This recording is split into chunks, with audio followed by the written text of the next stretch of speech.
성부와 성자와 성령의 이름으로 아멘. 예수님과 어머니 하나 되신 성심을 통해 아버지 뜻 안에서 기도드립니다. 사랑하는 하느님 아버지, 오늘도 아버지께서 살아가시는 나라에 그 퍼펙트하고 그리고 질서로우며 그리고 고결한 그 아름다운 빛의 세계에 대해 저희들에게 가르쳐 주시고 이끌어 주시는 사랑에 감사드립니다. 아버지께서 이루시고자 하시는 새천년 왕국의 자녀로서 올바르게 반영하고 화답하여 아버지를 전부로 사랑하는 저희가 되기를 늘 뜨겁게 열렬히 갈망하오니 아버지 저희들의 의지를 보시고 이제 아버지 피아세 자녀요 상속자요 의지의 자녀로서 무엇이건 아버지의 뜻 이루시는 바 저희 사명 가운데 저희 제자들을 통하여 무엇이든 다 이루시옵소서. 그 아버지의 뜻을 이루어드리는 것이 저희들의 영예요, 기쁨이요, 희망이고 전부입니다. 또한 대한민국과 미국을 포함한 아버지께 속한 선의 세력의 나라들과 국민들을 봉헌드립니다. 아버지 그들이 아버지의 충직한 자녀들로서 진정성의 나라에서 아버지께 사랑을 드리고 감사할 것을 감사할 줄 아는 그런 인간다운 반향을 드림으로써 아버지께서 그들을 매개체요 도구로 쓰시는데 조금 더 부족함이 없도록 축복해 주시고 부디 대한민국이 아버지 피아세의 성화의 시대의 첫 번째 나라로서 선택되어 아버지께서 피아세 시대를 열어가시는데 이 나라가 올바른 반향을 하는 나라가 될 수 있도록 이 나라 안에 살아가는 모든 국민의 사고방식 안에 계명과 신적 질서와 진리에 반하는 모든 마귀적 사고방식을 성령의 불로 불살라 주셔서 국민들이 모두 깨닫고 분별의 명확한 기준 가운데 옳고 그름을 찾아 선택할 줄 아는 지혜롭고 슬기로운 영혼들로 다시 태어나도록 자비를 베풀어 주시옵소서. 이 모든 기도 우리 주 예수 그리스도의 이름으로 기도드리나이다. 아멘. 성부와 성자와 성령의 이름으로 아멘. 안녕하십니까. 하느님의 뜻 성계 피아수녀입니다. 오늘은 하느님께서 어떤 진리의 나라에 빛의 세계로 이끌어 주실까요? 여러분들과 함께 기대하는 마음으로 학습해 보도록 하겠습니다. 2023년 1월 16일 대중을 위한 메시지. 저 모리는 또다시 하느님 아버지의 성심이라고 알게 된 큰 불꽃을 봅니다. 하느님 아버지께서 말씀하십니다. 이 메시지들의 목적은 인류를 그들의 창조주와 화해시키는 데 있다. 이것은 오직 선과 악의 차이가 인식될 때만 가능하다. 인간은 타협의 길을 가면서 나의 진노에서 안전할 수 없다. 순종에는 중간이란 없다. 인간의 마지막 심판 때 협상은 없다. 그러니 나를 기쁘게 하는 것은 바로 나의 계명들에 대한 순종이라는 사실을 지금 배워라. 이 점을 명심하면서 모든 선과 악의 시험에 맞서라. 그런 다음 선택하여라. 너희가 나의 계명들을 모른다면 너희는 나의 뜻에 따라 선택할 수 없다. 나의 계명들과 계명들의 모든 뉘앙스를 배워라. 주님의 말씀입니다. 하나님 감사합니다.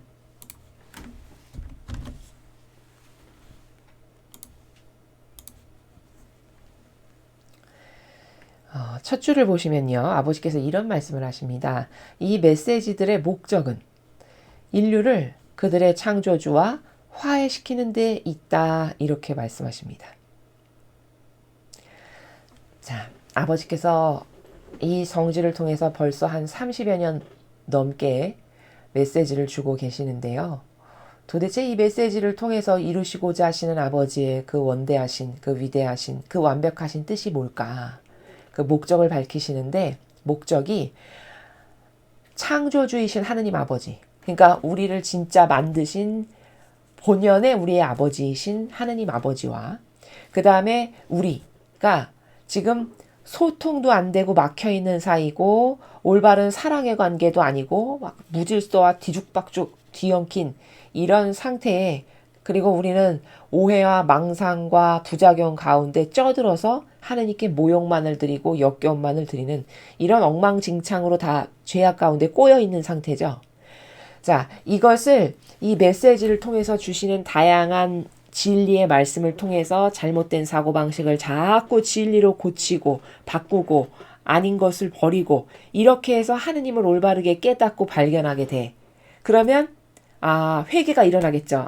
내가 여태까지 오해가 있었고 부작용과 망상 가운데 살아서 아버지가 어떤 분이신지 그분과 내가 얼마나 소중한 관계에 내 육적 부모님보다도 더 소중한 관계이신지를 내가 올바르게 이해하지 못해가지고 지난날 한 번도 똑바로 된 화답을 드린 적이 없구나. 똑바로 된 사랑을 한 번도 드려보질 못했구나. 이런 회개의 과정을 거쳐서 마침내 화해, 여기 화해라는 단어를 쓰셨는데 화해가 되면 이제 드디어 똑바로 된 소통이 되는 거죠. 그렇죠? 그래서 다른 메시지에서는 그 화해된 관계를 평화 가운데 있다. 이렇게 말씀을 또 하시기도 하거든요. 그렇게 해서 올바른 관계성으로 다 다시 되돌리고 회복시키시는 것. 그것이 이 메시지를 통해서 아버지가 이루시고자 하시는 목적이라는 겁니다. 목적을 알아야 이런 거죠. 길을 떠나도 목적을 알아야 아무리 힘들어서 중간에 쉬는 한이 있어도 결과에 어떤 방점을 찍을 수 있잖아요. 목적을 알아야.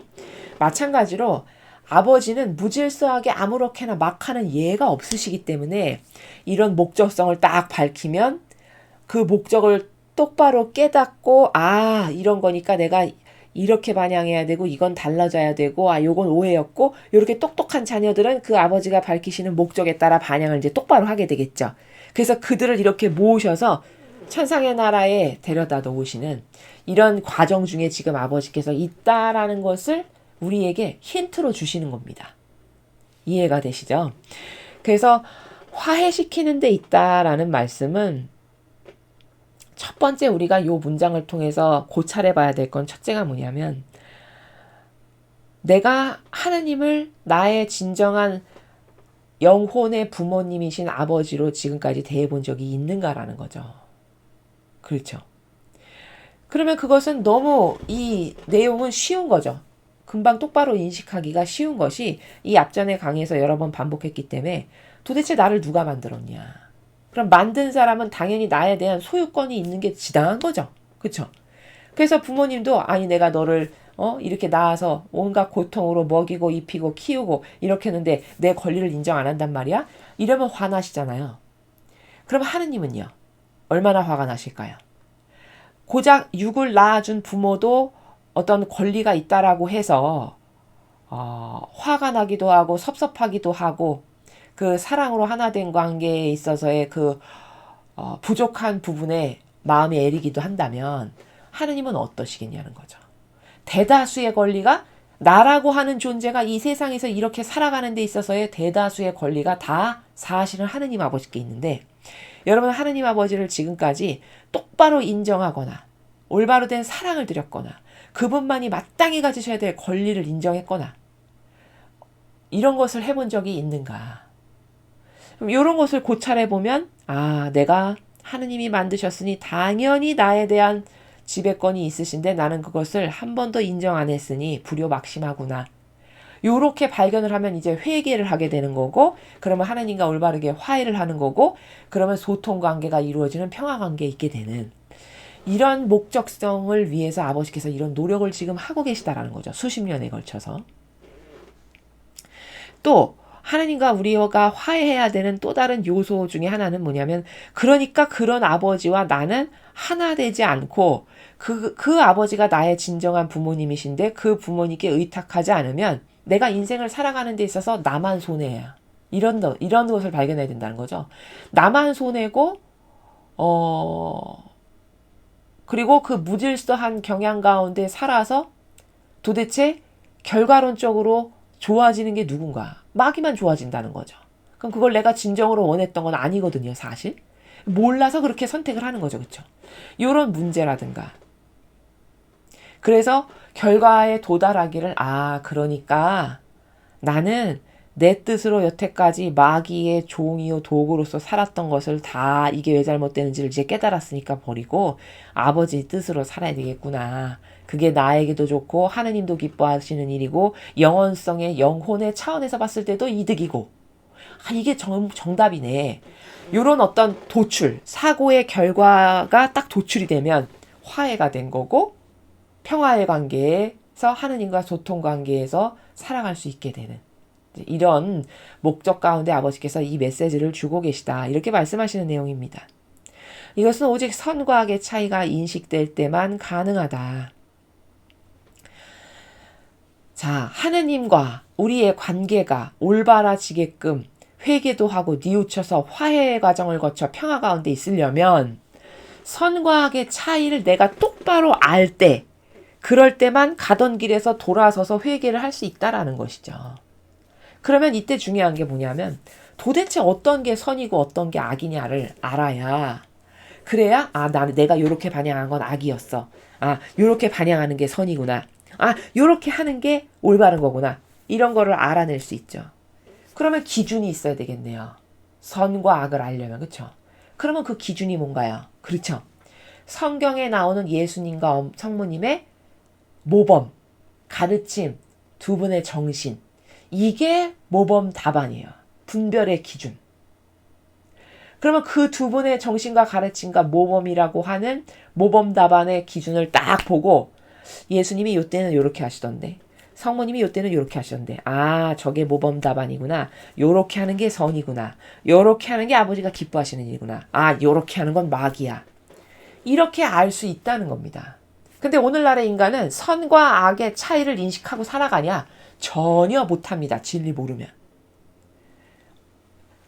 이 대다수의 진리 모르는 사람은 어떻게 선과 악을 구별하냐면 내 병든 감성과 기호와 정서가 봤을 때 착해 보여. 그럼 착한 거예요. 그렇죠? 내 병든 기호와 감성과 경향으로 점쳤을 때 저거는 아닌 것 같아. 그러면 막인 거예요. 그렇지 않습니까?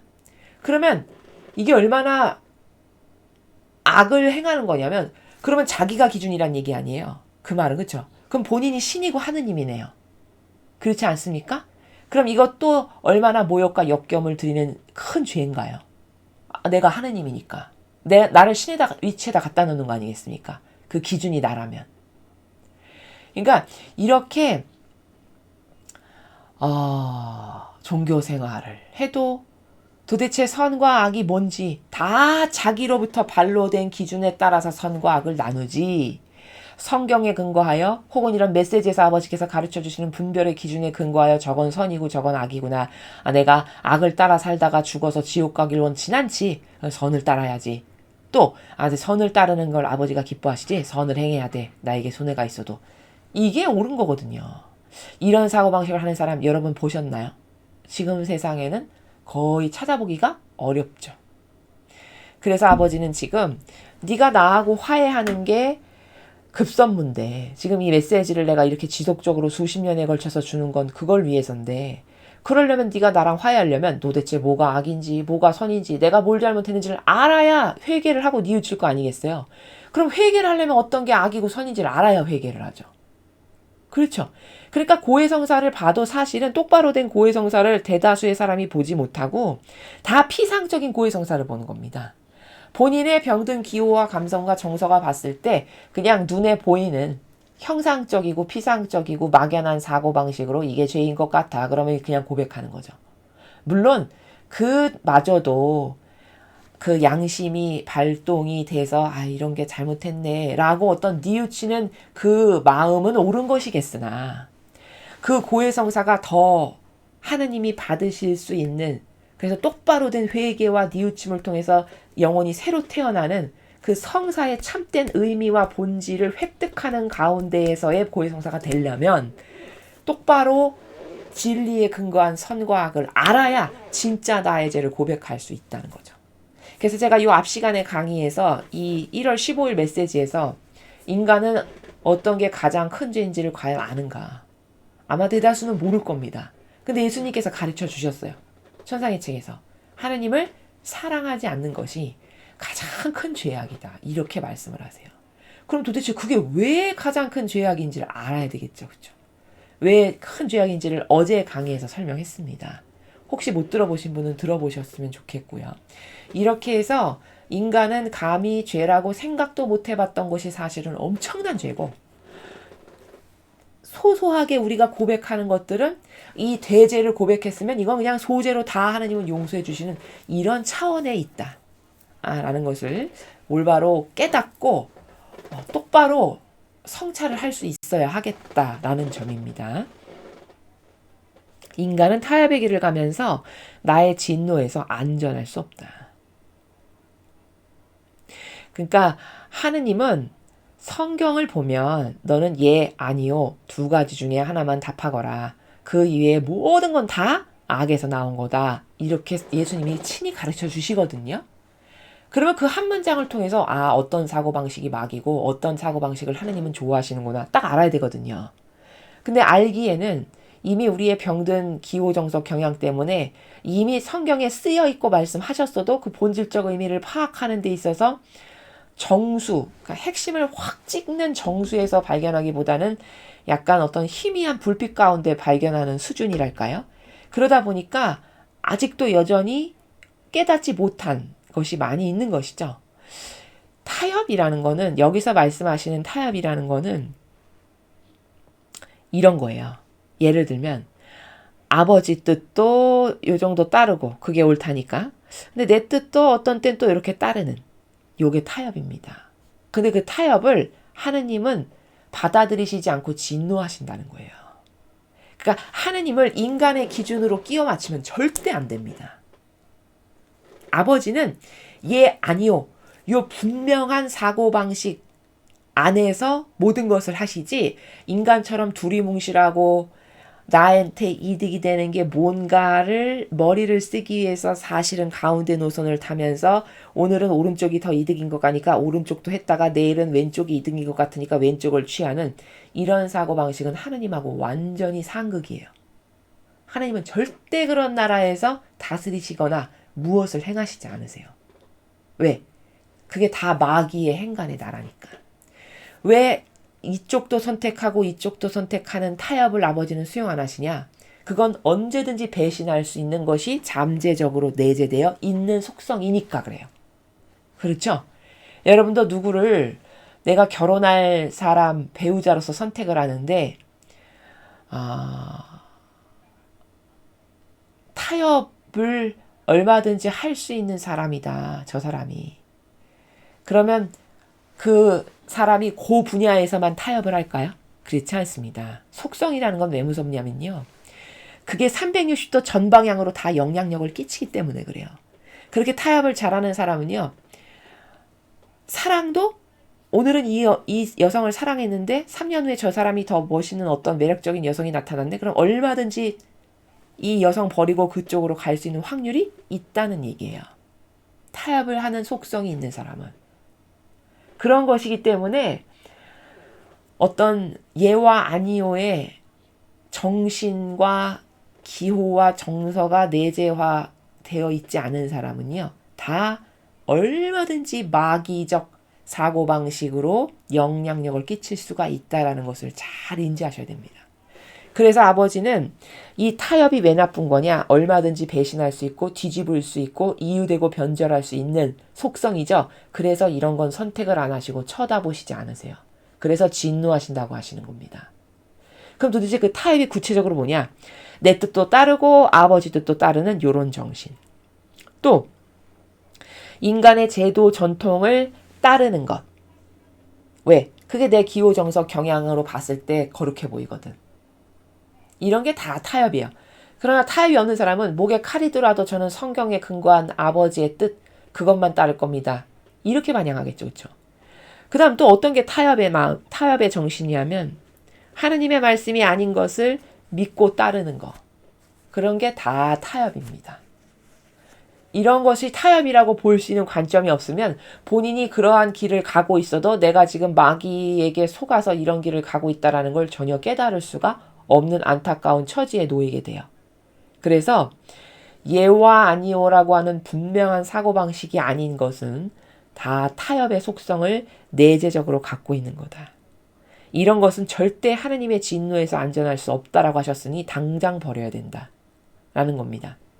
순종에는 중간이란 없다. 지금 또 같은 관점에서 다른 방법으로 말씀하시죠. 여기 앞에도 타협이 왜 나쁜지를 나는 그걸 진노한다라고 하셨고, 또 다른 관점에서는 순종 역시도 중간은 없다. 그러니까 이런 거예요. 순종할 거면 순종하든가 아니면 아닌 거지, 어중간한 가운데. 근데 사람은 이렇게 생각하는 경향이 있죠. 아, 그래도 이 정도 했으면 된 거 아니야? 남들은 이 정도만도 못한 사람도 많은데 왜 나한테만 그래? 요런 나라 있나요, 없나? 요런 나라 많습니다. 그렇게 어중간한 중간도 뭔가 괜찮은 거 아니야? 그래도 그 정도면 양호한 건데 받아들여야 되는 거 아니야? 이런 마음을 사람은 다 갖고 있거든요. 요게 타협의 속성이에요. 기면 기고 아니면 아닌 거지. 이것도 아니고 저것도 아니고 어중간한데 그것을 수용하는 마음. 이런 거는 영적으로 더 높은 곳을 도전하기에는 굉장히 안 좋은 속성이에요. 그래서 순종에는 중간이란 없다라고 말씀을 하시는 나라가 제가 지금 여러분에게 설명하는 나라입니다. 인간의 마지막 심판 때 협상은 없다. 자, 똑같은 지금 원리를 여러 가지 관점으로 말씀하시는데 세 번째 관점은 마찬가지로 마지막 심판 때도 협상은 없다. 앞에 타협이 없다는 거랑 똑같은 거죠. 그렇죠?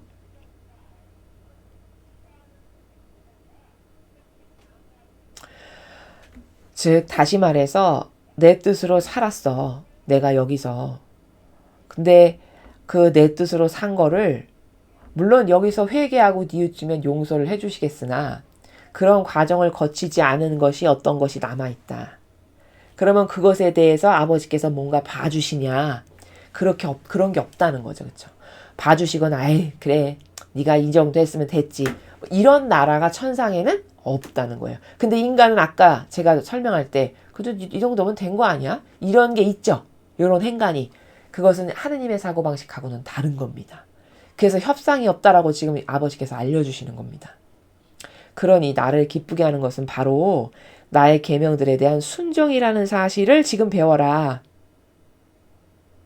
자, 그러니까 얘들아 나를 기쁘게 하고 싶어 네가.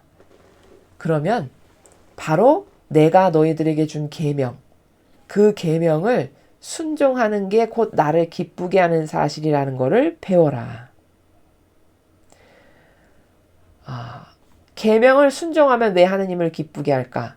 표징이 되기 때문이에요. 어떤 표징? 하느님을 사랑한다는 표징.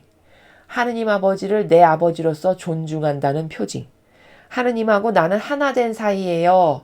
라는 표징으로 남는 거기 때문에 하느님을 기쁘게 하는 거고 이거는 천상에 가서도 기록으로 남아요. 우리가 계명을 지키고 살아가면.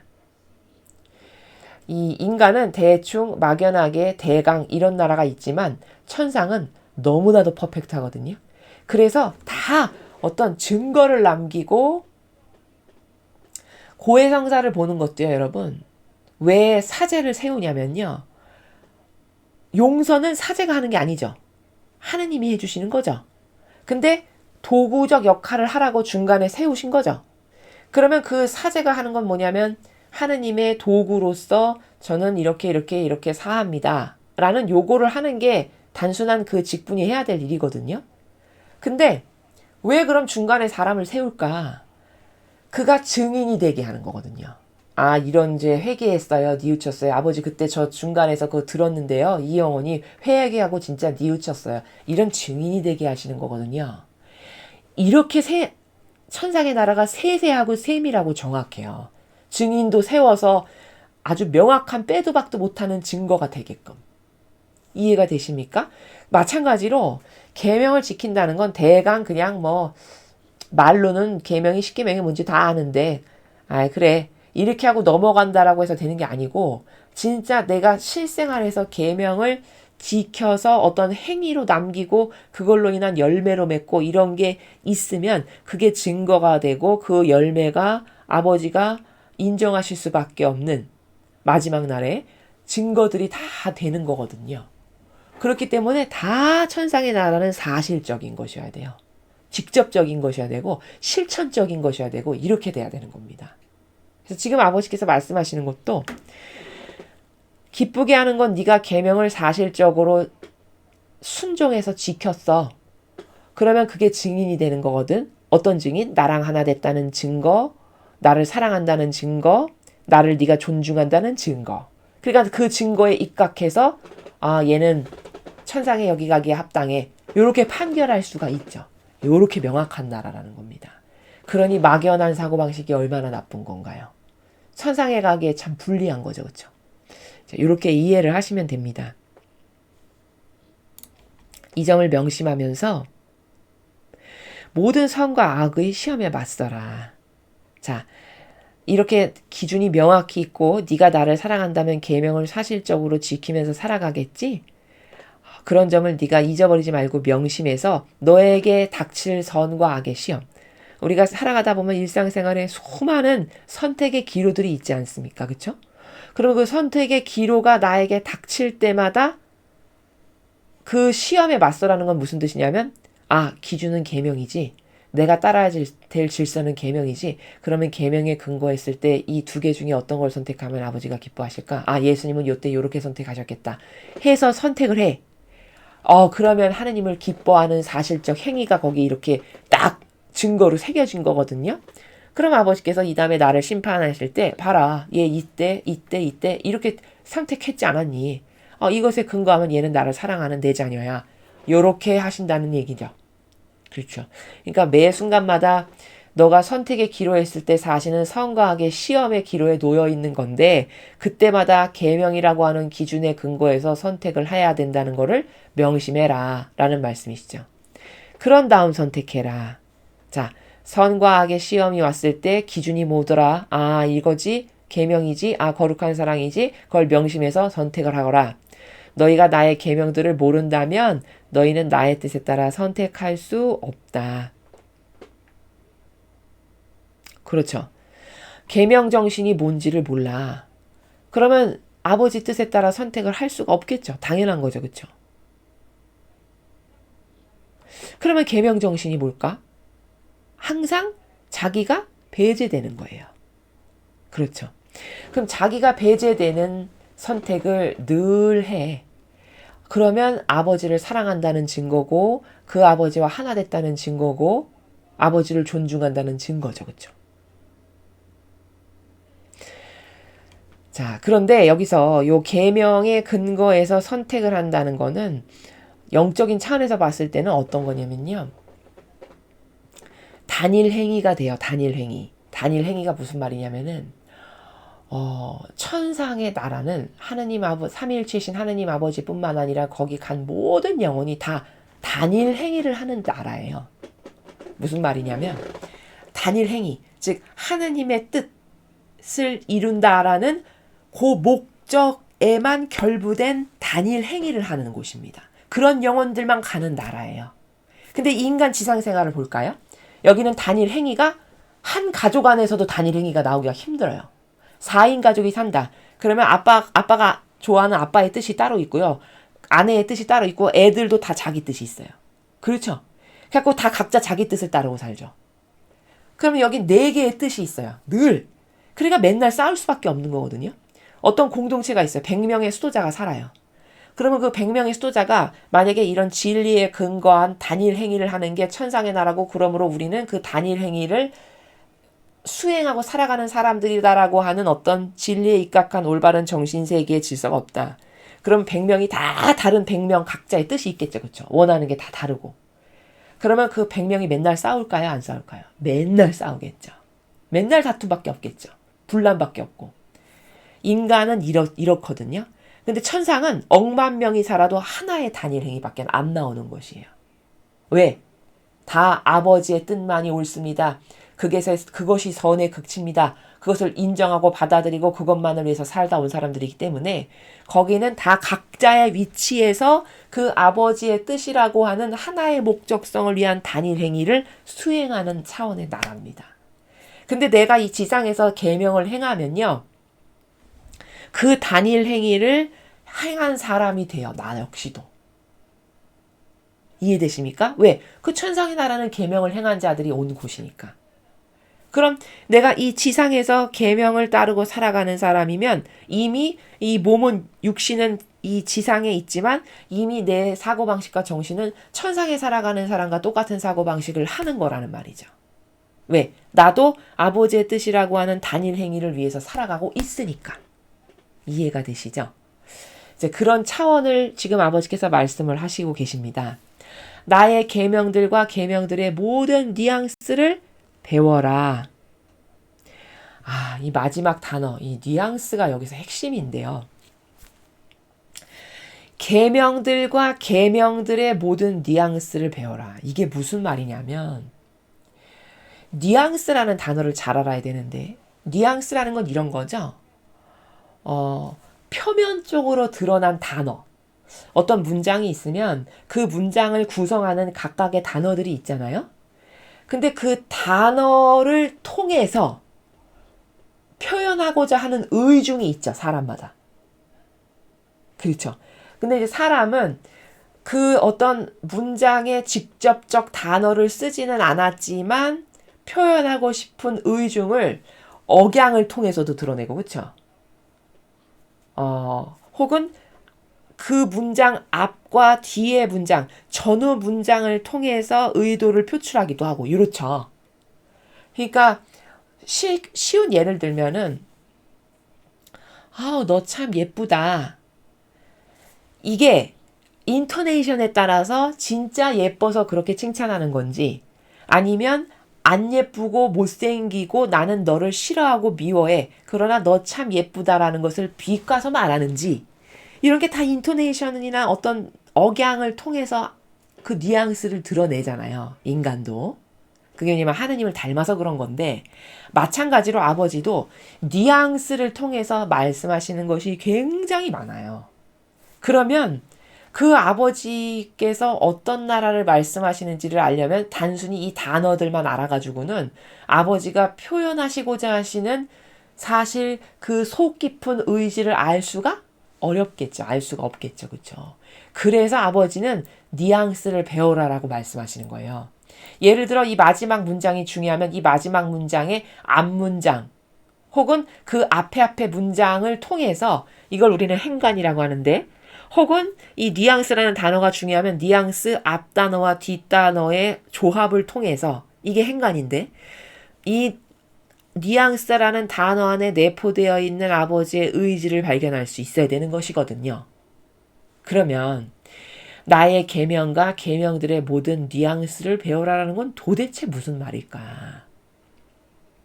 즉, 계명을, 이 말씀 마지막 문장은 십계명을 통해서 그 계명 안에 포함되어 있는 아버지께서 숨겨놓으신 의미를 다중적으로 이해할 수 있어야 된다는 뜻이에요. 뉘앙스를 배워라라는 거는. 그러면은 더 직접적으로 표현을 해서 설명하면, 예를 들어 1계명, 하나님을 목숨을 다하고 마음을 다하고 정신을 다하고 힘을 다해 사랑하라.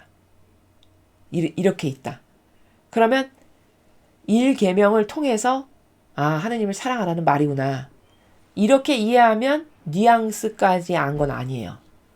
그러나 하나님을 마음을 다하고 정신을 다하고 목숨을 다하고 힘을 다해서 사랑하라 라는 그 문장을 통해서 이게 아버지의 권리를 존중해야 된다는 말이구나.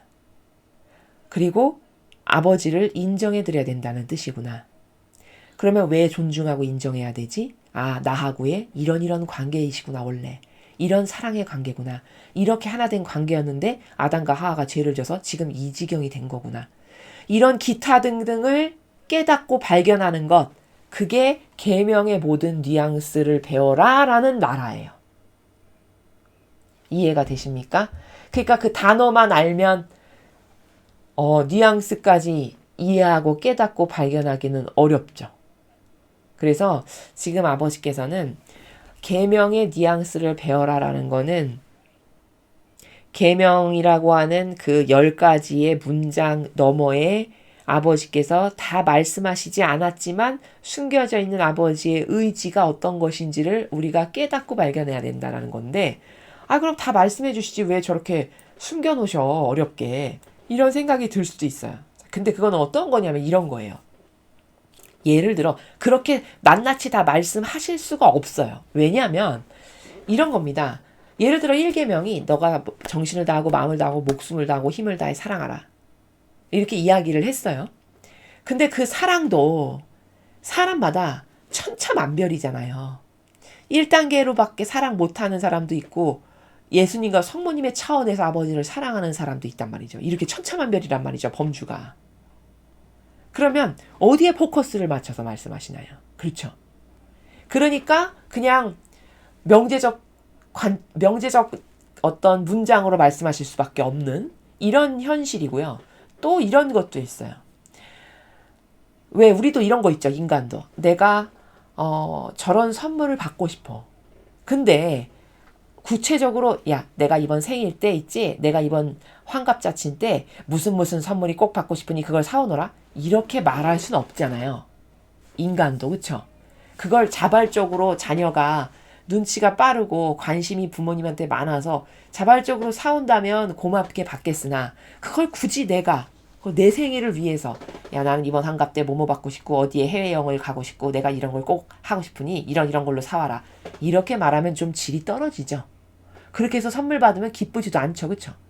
그러니까 내가 나를 높인다고 할까요? 내가 나를 내 권리를 어떤 채우는 이런 것을 성숙한 사람도 인간도 성숙하면 그런 걸 안 하죠. 그럼 하느님은요? 그런 사랑을 자녀에게 한 번도 못 받아보셔서 그런 사랑이 갈급하시지만 그런 거를 말씀하시지는 않는단 말이죠. 그러면 인간같이 저열한 저급한 수준이 되지 않겠습니까? 근데 고결하신 그분께서 그렇게 하시나요? 절대 그렇게는 안 하세요.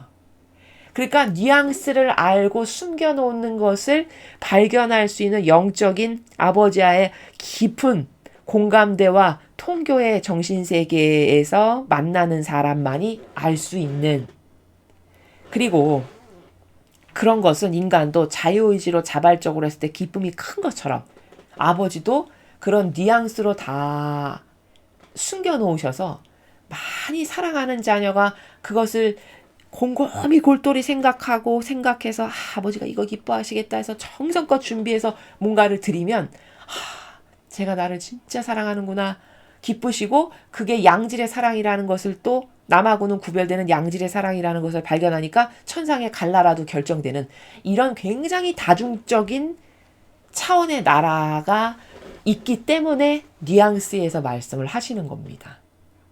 좀 부족하지만 설명이 여러분에게 됐는지 모르겠습니다. 그래서 그런 뉘앙스를 아버지는 적재적소에서 활용하시면서 말씀을 하신다는 점. 그러니까 그것은 갈망으로 깨닫기를 바라고 하나님을 많이 사랑하는 자녀가 계속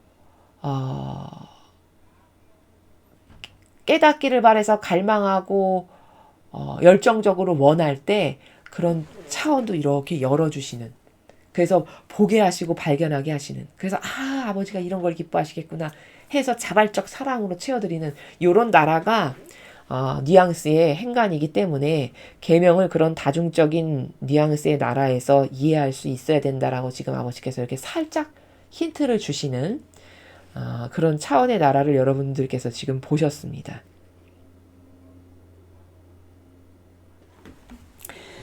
그래서 오늘 이 메시지는 아버지께서 이렇게 메시지를 손수 주시는 이유가 하느님과의 관계를 이 인류가 올바르게 다 회복해서 그 천상의 나라에 더 많은 영혼이 그 아버지께서 마련하신 그 나라로 돌아오기를 원하고 바라셔서 주시는 메시지시다라는 것이고요.